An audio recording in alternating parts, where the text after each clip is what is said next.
కాదు. ఇష్టం వచ్చినట్లు దూషించటం. హ్మ్. యాజ్ ఎ వాటర్‌గా చెప్తున్నా. అది హ్మ్. మీకు శాపం అయింది అని అంటున్నాను. నేనేమంటానంటే మొన్నటి ఎన్నికల్లో భువనేశ్వర్ గారిని ఉద్దేశించి ఇష్టం వచ్చినట్టు వల్లభనేని వంశీ గారు అలా మాట్లాడటం. ఎంత హ్మ్. దారుణమైన మాట కదా! హ్మ్. ఎవరు యాక్సెప్ట్ చేయరు కదా! అండ్ దెన్ తప్పే. రెండోది పవన్ అదే కళ్యాణ్ అదే అదే వంశీ మోహనం నాది పొరపాటే. అక్కయ్యని అట్లా మాట్లాడటం పొరపాటే. ఆ అక్కయ్య కొడుకు సుమారుగా ఒక 100 యూట్యూబ్ ఛానల్స్‌తో అతని ఆస్తిలోనే పెట్టించి నా పిల్లల్ని, నా భార్యని తిడతంటే తట్టుకోలేక మాట్లాడాను. అయినా కూడా నా మాటలు వెనక్కి తీసుకుంటున్నాను.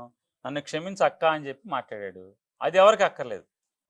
అంటే అట్లా కాదు కాదు అది సార్. ఎవరికి అట్లా కాదు అది సార్. ఎవరికి అట్లా కాదు. అక్కర్లేదు. అది ఒక ఎవరికి ఒక అక్కర్లేదు. ఒక ఏమాత్రం ఇప్పుడు జగన్మోహన్ కాదు. వినండి సార్, జగన్మోహన్ రెడ్డి గారు ఏమన్నా అనిపించాడా? జగన్మోహన్ రెడ్డి గారు పక్కన కూర్చుండగా అసెంబ్లీలో వంశీ మాట్లాడాడా? జగన్మోహన్ రెడ్డి గారు బహిరంగ సభలో కూర్చుంటే వంశీ అన్న ఆ డయాస్ మీద నుంచుని అన్నవరం వెళ్తే మాట్లాడాడా? అతను ఒక ప్రైవేట్ యూట్యూబ్ ఛానల్కి ఇచ్చిన ఇంటర్వ్యూలో అది మాట్లాడాడు. అది జగన్మోహన్ రెడ్డి గారు చూడాలని రూల్ లేదు కదా. ఆ జగన్మోహన్ రెడ్డి గారు ఏం చూడలేదు కదా. అంటే నేను మీకు ఇక్కడ లాజిక్ చెప్తాను సార్. చెప్పండి లాజిక్ చెప్తాను. చెప్పండి మీరు కూడా ఆ చెప్పండి. రోజు అసెంబ్లీలో ఉన్నారు. ఉన్నాను నేను ఉన్నాను.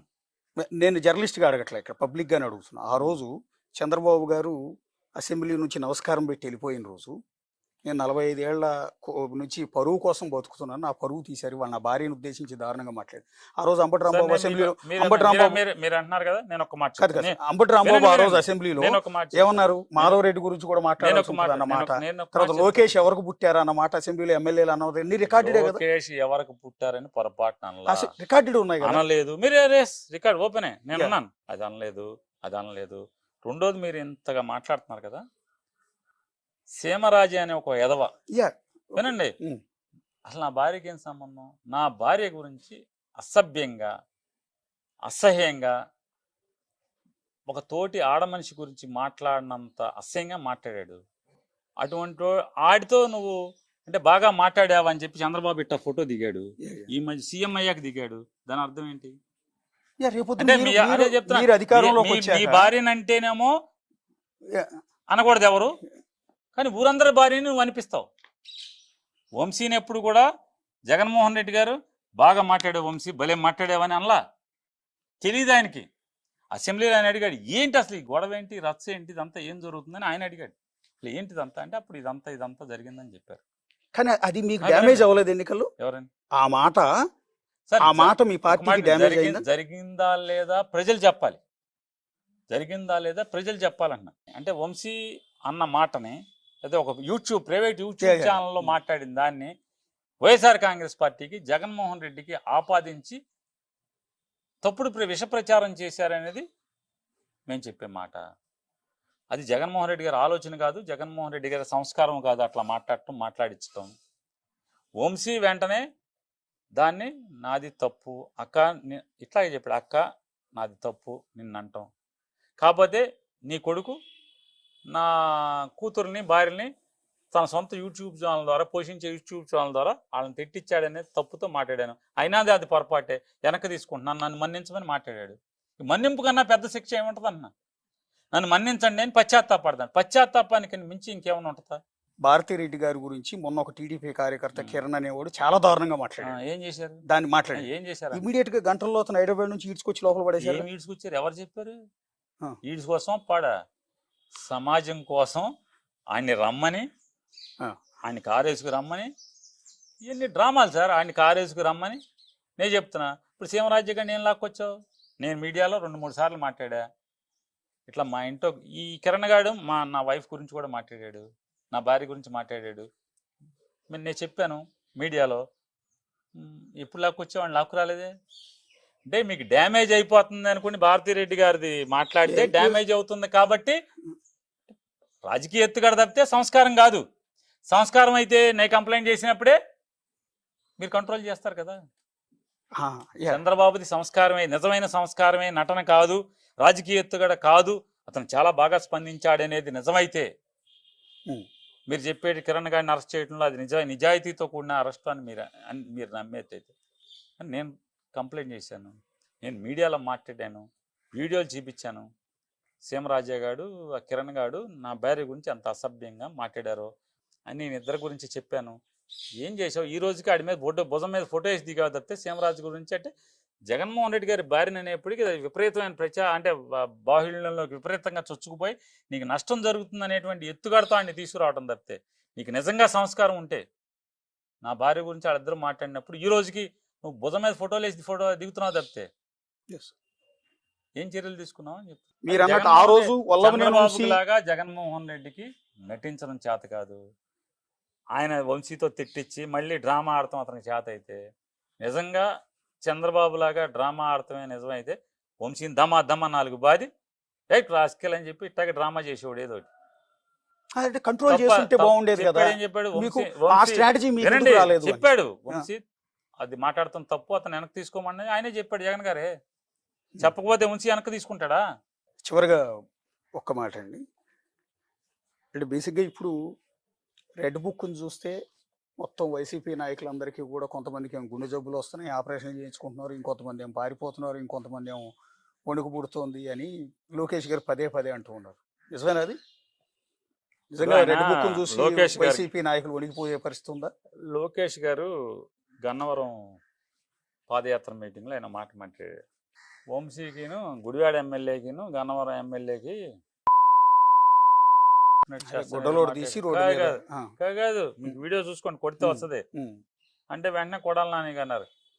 బాబు రోజు మా పని మేమే చేసుకుంటున్నారు, నువ్వు వచ్చి పోయించేది ఏముంది, రోజు మా పని మేమే చేసుకుంటున్నాం కదా. ఇప్పుడు కొడాలి నానికి ఎప్పటి నుంచో ఆర్ట్ బ్లాకులు ఉన్నాయి, దాన్ని అశ్రద్ధ చేశాడు. అంతేగాని ఒక్కసారి మూసుకుపోతాయి ఏంటి, నమ్ము లోకేష్ పుస్తకం వచ్చిందని చెప్పని మొత్తం రక్తాణాలు మూసుకుపోతాయా? డ్రామాగా నాటకంగా బాగానే ఉంటాయి డైలాగులు, కానీ వాస్తవం సైన్స్ ఏంటి? బ్లడ్లో కొలెస్ట్రాల్ కొంచెం పేరుకుని ఒక 15 ఏళ్లకో 20 ఏళ్లకో పట్టించుకోకుండా నువ్వు మందులు వాడకుండా ఉంటే స్టాటిన్ అంటే స్టాటిన్ అంటారు, స్టాటిన్ వేసుకుంటే కొవ్వు గడ్డగడతం తగ్గుద్ది, రక్తం పలచబడే మాత్రలు వేయాలి, యాస్పిరిన్ వేయాలి, స్టాటిన్ వేయాలి, ఈ 2 ట్యాబ్లెట్లు కంటిన్యూస్గా జాగ్రత్తగా వేస్తా ఎక్సర్సైజ్ చేస్తున్నాం అనుకోండి, ఆటోమేటిక్గా దానికి సమాంతరంగా కొత్త వేళ్ళు పాగుతాయి, కొత్త నరాలు వస్తాయి, ఈ బ్లాకులు అక్కడితో ఆగిపోతాయి. అవి అశ్రద్ధ చేసాం అనుకోండి బ్లాకులు పెరిగిపోతే బైపాస్ చేయాల్సి వస్తుంది. మీకున్న సమాచారం ప్రకారం కొడాలి నాని కూడా అరెస్ట్ చేస్తారనుకుంటున్నారా, లేకపోతే ఆపరేషన్ అయింది కాబట్టి వదిలేస్తారా? రెడ్ బుక్ వాళ్ళకున్న కసి ఇటు ప్రకారం అంటే మన ఇతను లోకేష్ మాట్లాడే భాషను బట్టి అయితే ఒక 6 నెలలు బెయిల్ వచ్చేస్తుందేమో, నానికి బెయిల్ వచ్చేస్తుందేమో, బైపాస్ జరిగింది కదా, ఒక 6 నెలలు 7 నెలలు పోయాక అతనికి బెయిల్ రాకుండా ఉండే ఆరోగ్యం అంతా మంచి కండ్ల బాగా చేసి జిమ్ చేసి రోడ్ల మీద తిరుగుతున్నప్పుడు బజార్కి వస్తున్నప్పుడు అప్పుడు స్టార్ట్ చేస్తాడని నేను అనుకుంటున్నాను. అంటే చర్చకు వచ్చిందో లేదో నాకు తెలియదు, కానీ వైఎస్ఆర్ కాంగ్రెస్ పార్టీ అధికారంలో ఉన్నప్పుడు కొంతమంది నేతల నోటి దురుసు, అది వల్లభనేని వంశీ కావచ్చు, జోగి రమేష్ కావచ్చు, అంబటి రాంబాబు కావచ్చు, రోజా కావచ్చు, లేకపోతే కొడాలి నాని కావచ్చు, చంద్రబాబు నాయుడు లాంటి వ్యక్తిని, లోకేష్ లాంటి వ్యక్తిని పప్పుగాడని, ఆ నా కొడుకు ఈ నా కొడుకు అని ఇలా సంబోధించడం, ఇదంతా జనాల్లోకి నెగిటివ్గా వెళ్ళింది కదా. మీరు ఆ రోజు కంట్రోల్ చేసి ఉంటే ఇలాంటి పరిస్థితి ఉండేది కాదు కదా అని ఒపీనియన్, చాలా మంది ఒపీనియన్. సంస్కృతి 2014-19 మధ్యలో చంద్రబాబు నాయుడు ఈ దుష్ట సంస్కృతిని ఈ రాష్ట్ర రాజకీయాలకి ప్రవేశపెట్టిన తర్వాత ఇవన్నీ కూడా అస్త్రాలు అయిపోతున్నాయి. ఆ పార్టీగా నువ్వు వాటి నుంచి సినిమాలు చూపిస్తారు కదా, నువ్వు బాణం వేస్తే ఇటు నుంచి నేను బాణం వేయటం, నువ్వు అగ్ని బాణం వేస్తే ఇటు నుంచి వర్షం బాణం వేయటం, లేదా నువ్వు ఇంకో బాణం వేస్తే పాము బాణం వేస్తే ఇటు నుంచి ముంగేశ్వర గర్ద బాణం వేయటం. రాజకీయాల్లో ఈ విష సంస్కృతి, ఈ తిట్ల సంస్కృతి, ఈ అసభ్య పదజాల సంస్కృతిని ప్రవేశపెట్టినాడు చంద్రబాబు. ఇవాళ ఈ వ్యవస్థ పాడవటానికి, ఈ రకంగా అసభ్య పదజాలాలతో రాజకీయ నాయకులు మాట్లాడుకుంటాకి, ఒకరినొకరు తిట్టుకుంటాకి నాంది దాన్ని ఉద్ధరించినాడు చంద్రబాబే. ఇవాళ అందరం అనుభవిస్తున్నాం, అన్ని పార్టీలు తప్పట్లేదు. ఆడు బూతులు తిడితే ఇటు బూతులు, అంటే బూతులు తిట్టేవాడు ఎవరు లేడా? తెగ తిట్టాకున్నాడు, పచ్చి బూతులు తిట్టేవాడు. అది యాక్సెప్ట్ చేస్తాం. కాబట్టి ఇవన్నీ ఇప్పుడు లోకేష్ ఇంకొత్త సాంప్రదాయం తీసుకొచ్చాడు.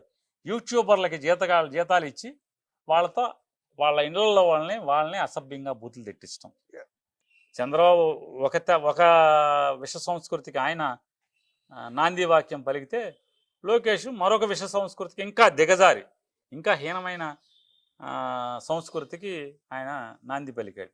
అంటే ఇవన్నీ ఎక్కడికి వెళ్తాయో రాజకీయాలు, ఆంధ్రప్రదేశ్ రాష్ట్ర రాజకీయాలు ఏ స్థాయికి దిగజారుతాయి కూడా మన చేతుల్లో లేని పరిస్థితిలోకి వచ్చేస్తాను. మీరు చంద్రబాబు నాయుడుని అరెస్ట్ చేయించారు ఆ రోజు అంతకుముందు స్కిల్ డెవలప్మెంట్ కేసు. అంతకుముందు జగన్మోహన్ రెడ్డిని సోనియా గాంధీతో కలిసి లాలూచి పడి అతను అరెస్ట్ చేయించాడు 16 మాసాలు. సరే ఓకే, అప్పుడు అరెస్ట్ చేయించారని రివెంజ్ తో చంద్రబాబు నాయుడు మొన్న అరెస్ట్ చేయించారు. రేపు ఇక్కడతో అయిపోతే ఇప్పుడు దెబ్బకి దెబ్బ అయిపోయిందంటే అయిపోయింది. రేపు మళ్ళీ జగన్ అరెస్ట్ చేయించాడు కానీ మళ్ళీ ఖచ్చితంగా చంద్రబాబు అరెస్ట్ చేస్తారు. ఇవన్నీ మామూలే ఉందో కదా. మీకు ఆ సైన్ చంద్రబాబు నాయుడు గారు జగన్ గారిని అరెస్ట్ చేయిస్తారు అని? మీరు చంద్రబాబుని అడగాలి, పొద్దున వెళ్ళొచ్చినట్టు ఆయన అడగాలి, నన్ను అడుగుతారు, నాకేం తెలుసు. అంటే నేనేది ఏంటంటే మొన్న సరే, ఎక్కడో ఇవన్నీ మొన్న ఎక్కడో ఆఫ్ ది రికార్డ్ బాబు గారు మాట్లాడింది ఇవన్నీ విన్నాము. ఊహాజనితమైన. కాదు కదా సార్, బాబు గారు మొన్న ఆఫ్ ది రికార్డ్ ఒక మాట అన్నారు, నన్ను అరెస్ట్ చేయించారు కాబట్టి నేను జగన్ అరెస్ట్ చేయించను అని. అంటే మీకు ఆ రాజకీయం ఎలక్షన్ కి 1 year ముందు చంద్రబాబు లాంటి వ్యక్తిని అరెస్ట్ చేసి జైల్లో పెడితే ఆయనకి సింపతి వస్తుందన్న విషయం మీరు ఎందుకు గ్రహించలేకపోయారు? మీలాంటి సీనియర్లు ఎందుకు సలహా ఇవ్వలేకపోయారు? బేసిక్ గా ఏంటంటే చంద్రబాబు నాయుడు గొప్ప నటుడు అండి. ఇది నేను చెప్పలా, సాక్షాత్తు పిల్లనిచ్చినట్టు రాజకీయాల్లో వెన్నుతట్టి పోషించినటువంటి నా నందమూరి తారక రామారావు గారు చెప్పాడు, నా అల్లుడు నాకంటే గొప్ప నటుడు అని. రామారావు 10 మంది రామారావు గారు కలిసి వచ్చిన, 10 మంది ఎస్వి రంగారావు గారు కలిసి వచ్చిన చంద్రబాబు నటనతో ఎవడో సరిపోడు. ఇవన్నీ ఎత్తుగడలు ఉన్నాయి, రకరకాలు చెప్తున్నారు. ఎవరో మొన్న ఒక ఆయన సుప్రీంకోర్టు ప్లేటర్ గారు చెప్తున్నాడు, రాష్ట్ర గవర్నమెంట్ అరెస్ట్ చేస్తే బెయిల్ తొందరగా వస్తుంది, ఈడీ అరెస్ట్ చేస్తే ఈడీ చట్టాలు టైం పడుద్ది అని ఒక ఆయన అభిప్రాయం చెప్తున్నాడు. ఎక్కడో టీవీ విశ్లేషణ చూశాను నేను. అంటే బహుశా ఇది చేయకుండా నేను పెద్ద పద్ధతిని అట్నుంచి అరెస్ట్ చేస్తే దెబ్బేది మోడీకి పోద్ది కదా అని ఏమన్నా చూస్తున్నాడేమో మనకు తెలియదు. ఎంత డ్రామానే, ఎంత పెద్ద నటుడు.